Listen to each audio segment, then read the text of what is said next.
forte accusation du Rassemblement national selon laquelle le camp Zemmour organiserait même des débauchages à coups d'argent et d'investiture. Écoutez le président du RN, Jordan Bardella. Ils le font avec les élus. Ils appellent, Donc vous avez ils promettent de l'argent, ils promettent des investitures aux élections législatives. Ce sont des méthodes qui sont des méthodes déloyales. Donc, vous voyez, moi je suis comme beaucoup de Français, je me demande si l'opération Zemmour n'est pas là pour empêcher Marine Le Pen d'accéder au second tour, quitte à qualifier Valérie Pécresse et à permettre l'élection de Valérie Pécresse ou la réélection d'Emmanuel Macron. Voilà un cap franchi dans cette escalade verbale. Deux visages de transfuges qui évidemment ont accéléré cette crise ouverte. C'est Marion Maréchal, la propre nièce de Marine Le Pen, qui dit, c'est son mot, qu'elle penche pour Éric Zemmour. C'est Gilbert Collard, l'eurodéputé, qui est passé, lui, clairement du côté Zemmour. Il sera notre invité dans quelques minutes en direct. Première réaction d'abord, la tactique de l'artichaut, comme disent les Le Penistes, en disant on est en train de vouloir vraiment nous défaire comme ça, feuille à feuille. Est-ce qu'elle se précise ? Oui, elle se précise. Alors, je ne sais pas si la feuille de route est calculée avec déjà prévu un ralliement par semaine. Je ne crois pas. Il ne faut pas toujours voir les choses comme ça. De l'argent, des offres d'argent, par exemple, c'est crédible ? Mais on verra, on va enquêter, c'est le rôle des journalistes. Mais de toute façon, en politique, dans une campagne présidentielle, tout est possible. Et effectivement, il y a une volonté d'Éric Zemmour, du camp Zemmour, de faire rallier des gens de droite, des gens d'LR, des gens d'extrême droite, des gens de la droite hors les murs, pour être le mouvement qui est en dynamique. Mais il y a, et on va en parler, des ralliements qui sont personnels, mésententes, tactiques, mais sur le fond, il y a des différences. Aujourd'hui, les lignes de Marine Le Pen et les lignes d'Éric Zemmour ne sont plus les mêmes. Avec des hésitations étonnantes. C'était sur notre antenne tout à l'heure, Nicolas B. Il est là, un cadre important de Marine Le Pen, Bien et sûr. il dit, dans un mois, ne me demandez pas exactement où je serai. Écoutez-le. Je soutiens la candidature de Marine Le Pen, il n'y a pas d'ambiguïté là-dessus. Et vous la soutiendrez J'ai pas à me justifier de ce que je ferai dans un mois, dans 6 mois, dans un an, d'autant plus qu'on ne connaît pas la configuration. Si Marine Le Pen est au second tour de la présidentielle, il est évident face à Emmanuel Macron que je soutiendrai sa candidature. Je ne considère pas qu'Éric Zemmour est un ennemi. Mais que les choses soient claires. Moi, quand on me dit dans ma propre famille politique qu'il parte, etc., eh bien, d'abord, j'accepte pas ce genre de comportement. Donc vous restez ou vous partez si vous n'acceptez pas ? Je suis là, je suis fidèle, je suis dans mes fonctions, à mon poste, sans état d'âme, mais je pense que c'est pas le meilleur. Quand on veut rassembler, et je pense le propre de l'action politique et d'une campagne présidentielle, c'est quand même de rassembler, je pense qu'on ne commence pas par indiquer la porte de sortie à ses propres soutiens.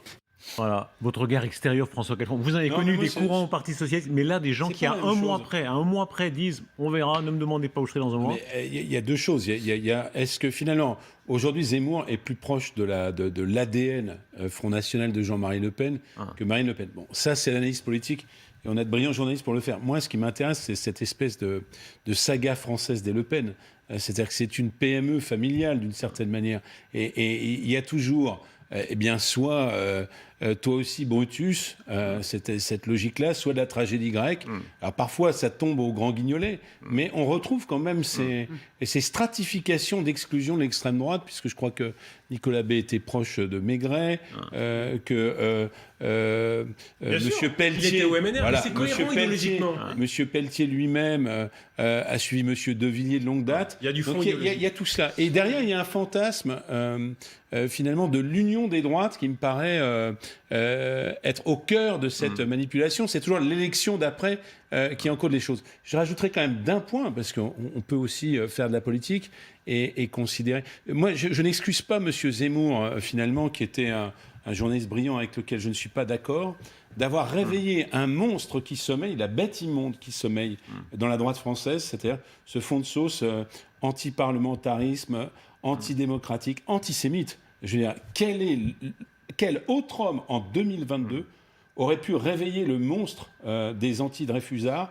aurait pu réveiller le monstre du pétainisme en dehors de M. Zemmour? Je trouve ça On va en parler avec Anne Rosenchère dans un instant. C'est C'est son livre, entre autres. Et j'en termine par un point.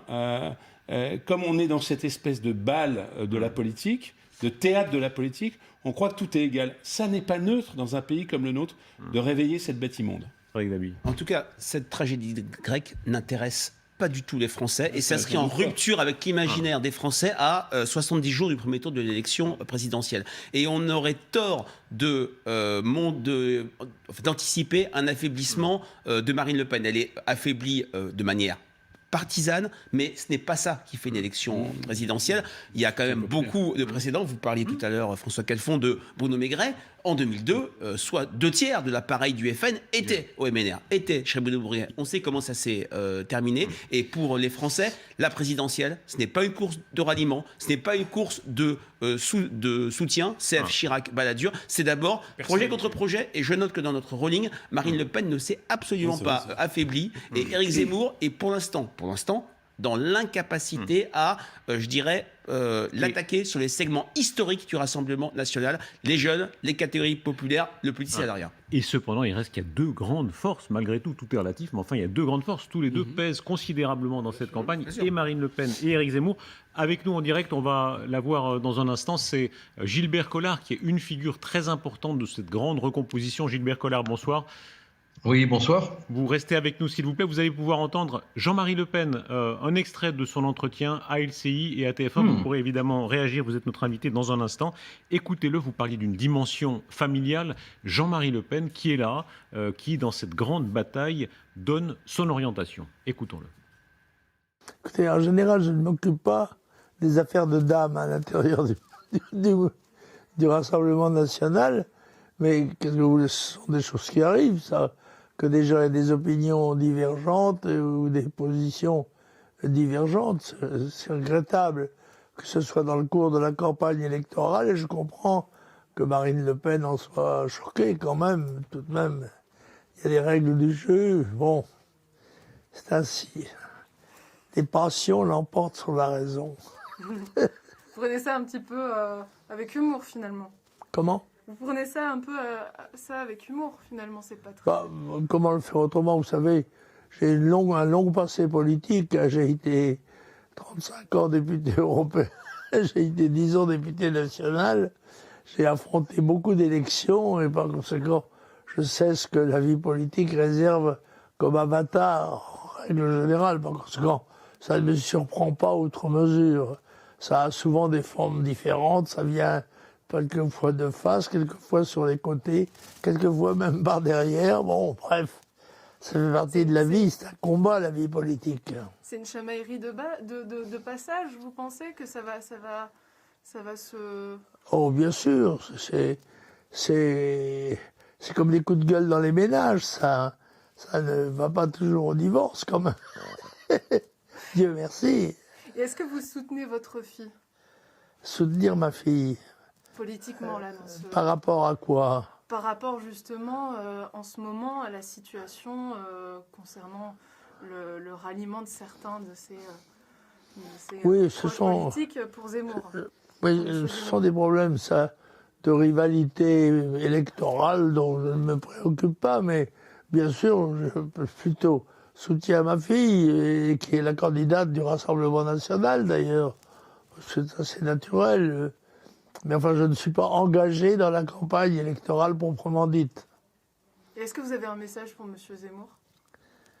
J'ai de la sympathie pour Éric et il n'y a pas de problème. Seulement, je ne suis pas sûr que là, il n'y ait pas peut-être des faux pas dont il faut se méfier dans le combat électoral. Comment ça? Qu'il faut se méfier? Il faut se méfier parce que c'est exploité par l'adversaire, c'est exploité par les médias, c'est exploité par l'opinion. Et il faut se méfier toujours de ce qu'on dit, de ce qu'on fait, en période électorale, surtout quand c'est à l'intérieur de son propre camp. Et vous en pensez quoi de ces ralliements, là, dernièrement, de certaines personnalités du Rassemblement national? La trahison est une habitude dans la politique. Par conséquent, il ne faut pas s'étonner de voir que certains pensent que leur intérêt se situe à côté de celui qu'ils assumaient jusque-là. Bon, c'est banal, ça n'a pas beaucoup d'importance. Voilà, cette bataille ouverte. On va entendre, je le disais, Gilbert Collard dans un instant. Un mot encore, Anne Rosenchère, je disais, vous signez Un chagrin français. Vous faites allusion notamment à votre grand-père qui avait fui la Pologne antisémite, qui était en France, qui a été déporté à Dachau. Vous faites l'éloge de la France républicaine universelle.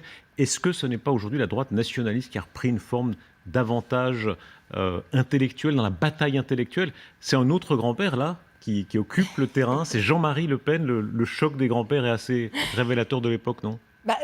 L'époque est assez triste et propice au chagrin. En effet, moi, ce qui m'effondre finalement, là, bon, c'est encore une fois l'écume, les atrides entre eux, mais en effet, que le camp républicain se soit à ce point affaibli pour se faire notamment parfois siphonner certains termes, certaines valeurs ou certains combats et qui sont aujourd'hui représentés par des gens dont on pense d'ailleurs que souvent c'est des faunés, et d'ailleurs parfois leur ethos le montre. Je veux dire, Éric Zemmour est tellement clivant, tellement radical que quand bien même il emploie le mot République toutes les 2 minutes, ça ne passe pas. Oui, c'est ça ce qui m'effondre, c'est qu'on ait laissé finalement le monopole de certains combats et qu'on souffle dans les voiles de l'ultra-droite. Diversité des points de vue, c'est votre livre Un chagrin français. Merci beaucoup. Et je vous le disais, Gilbert Collard est avec nous. Gilbert Collard, un des deux visages, Marion Maréchal et Gilbert Collard, en 2 week-ends, ce sont ces 2 grands mouvements à la droite de la droite qui ont changé en grande partie la donne. Gilbert Collard, aujourd'hui, depuis 2 jours, Marine Le Pen a changé de ton. Elle parle maintenant de dissimulation. Elle fait vraiment allusion à une stratégie de débauchage de votre côté. Qu'est-ce qui a changé d'après vous en 1 semaine? D'abord, je trouve complètement étonnant que Marine Le Pen utilise le langage du djihad. Elle parle de taqia, un autre sujet. Ça, c'est complètement nouveau encore. Voilà. Bon, pour elle, on serait des terroristes. C'est quand même assez hallucinant qu'elle s'approprie ce vocabulaire. Mais enfin, ça, c'est pour le pathos, pour répondre à l'éthos. On a le droit de considérer que l'on n'est plus représenté par quelqu'un. Moi, je ne me retrouve plus dans les amollissements du Rassemblement national. Voilà. Du reste, Louis Alliot avait dit que ça faisait 3 ans que j'appartenais plus au mouvement. Bon, donc, ils n'ont pas été surpris. Quant à Marion, je ne sais pas ce qu'elle fera, je me garderai bien d'en parler. Ça fait 5 ans qu'elle n'y est plus. Bon, donc il faut arrêter de jeter l'anathème sur des hommes ou des femmes qui rejoignent un camp qui n'est quand même pas majoritaire dans les sondages. Donc bon, il faudrait au moins nous reconnaître le courage que nous ne volons pas vers la victoire sondagière, pour l'instant, bien évidemment. Alors, pardon, dites-le en 2 phrases qu'on comprenne bien. Effectivement, quand on regarde l'état des sondages, vous le dites vous-même, vous êtes plus bas que Marine Le Pen. En bonne politique, on va vers le plus haut. Pourquoi vous avez fait ça? Bien voilà. Mais parce que je crois profondément que Éric Zemmour a le courage historique, a le courage de dire sur l'immigration, par exemple, sur la Convention européenne des droits de l'homme et la soumission de nos juges à cette Cour européenne des vérités, comme sur Schengen, que Marine Le Pen ne dit plus. Moi, j'ai rien contre Marine Le Pen. J'ai du reste pas du tout envie de dire ni du mal d'elle, ni du mal de Jordan Bardella, quoi qu'il puisse dire sur nous, parce que la différence entre eux et nous, c'est que je pense que nous aurons besoin, nous, au second tour, des électeurs du Rassemblement national. Or, eux font comme s'ils n'arriveraient pas au second tour. Et comme s'ils n'auraient pas besoin des électeurs de la Reconquête. C'est quand même, sur un plan psychanalytique, assez étonnant, non? Moi, je considère qu'on doit être en bon terme avec les électeurs du Rassemblement national, parmi lesquels j'ai beaucoup d'amis, parce qu'au second tour, ils seront avec nous. C'est mathématiquement inévitable, inéluctable. Gilbert Collard, vous êtes habile dans ce genre d'opération. Là, vous faites la pâte de velours, vous avez fait la griffe il y a quelque temps. Quand même, quand on revoit ces images, on les a en mémoire, vous êtes avec Marine Le Pen, sur le bateau, il y a ces scènes fameuses où vous jouez avec le poulpe, vous lancez un poulpe, enfin voilà, vous êtes amis. Et là, vous partez, elle dit, vous avez fait une mauvaise manière, vous n'avez pas appelé, elle dit manière déplorable, dit Marine Le Pen. Qu'est-ce qui s'est passé? Qui a changé?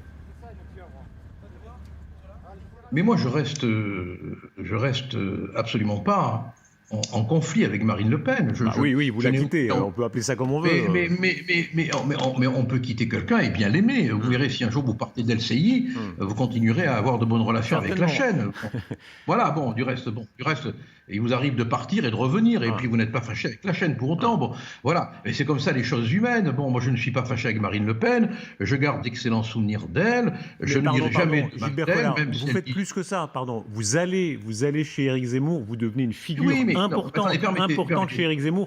Quand même, répondez à ça. permettez. Qu'est-ce qui a changé? Permettez, s'il vous plaît. S'il vous plaît, ne m'interrompez pas. Regardez les belles images du chalutier, du poisson, calmez-vous, détendez-vous. Je vais vous répondre, je vais mordre à votre hameçon. Voilà. Regardez le beau bonnet que j'ai. Bon. Je considère que Marine Le Pen n'est plus dans l'authenticité de mes idées. Je l'avais dit quand j'ai déclaré que la dédiabolisation telle qu'elle la vivait, bien sûr, pas par rapport à Jean-Marie Le Pen, que j'ai toujours combattu pour le détail, pour les propos qu'il a pu tenir. Bon, mais je considère qu'elle a envie maintenant d'être reçue dans le salon de la bien-pensance politique. J'ai pas envie, moi. Moi, je veux tenir un discours plus ferme parce que je considère que la situation du pays est dramatique. On a vu Roubaix. On voit la journaliste Madame Meunier qui, parce qu'elle a fait un reportage sur M6, est obligée maintenant d'être placée sous protection policière. Ça devient impossible, intolérable. Bon, donc j'adhère au discours d'Éric Zemmour. Bon, mais notre changement de leader est un changement qui est dû à la modification des idées, à la modification du ton, à la modification du pathos et de l'éthos, pour reprendre les termes qui étaient tout à l'heure utilisés. Voilà, c'est pas une affaire de personne. Bon, maintenant, sur la manière, Marine Le Pen n'a pas de leçon à me donner. Voilà, elle le sait très bien. Elle le sait très bien qu'elle n'a pas de leçon à me donner, et je n'en dirai pas plus. Gilbert Collard, vous avez dit à ce chapitre des manières, parce que Dieu sait si ça compte aussi, vous avez dit il y a quelques jours sur notre antenne que Marion Maréchal avait été mal traitée et que ça a compté aussi, parce qu'il y a toujours des dimensions personnelles aussi. Qu'est-ce que vous entendiez par là?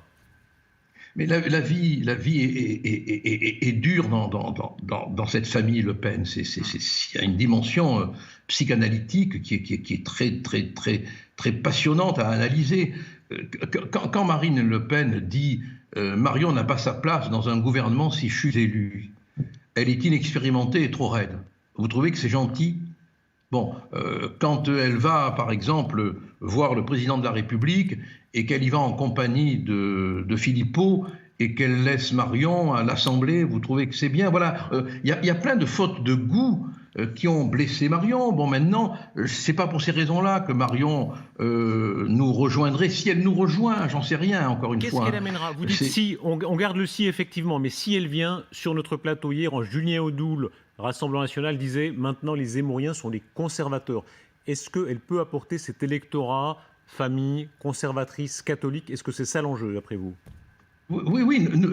Nous, on est des conservateurs et le Rassemblement National se mélanchonise. C'est ça qui est hallucinant, quoi. Voilà. Quand vous pensez qu'on a été traité, c'est comique, d'extrême droite par le Rassemblement National, alors qu'il était affublé de cette insulte, parce que c'est une insulte aujourd'hui, à longueur de plateau et à longueur d'émission. Bon voilà, tout est dit là, votre observation est pertinente et je la relève pour souligner cette évolution qui est vraiment complètement déroutante, quoi, inacceptable.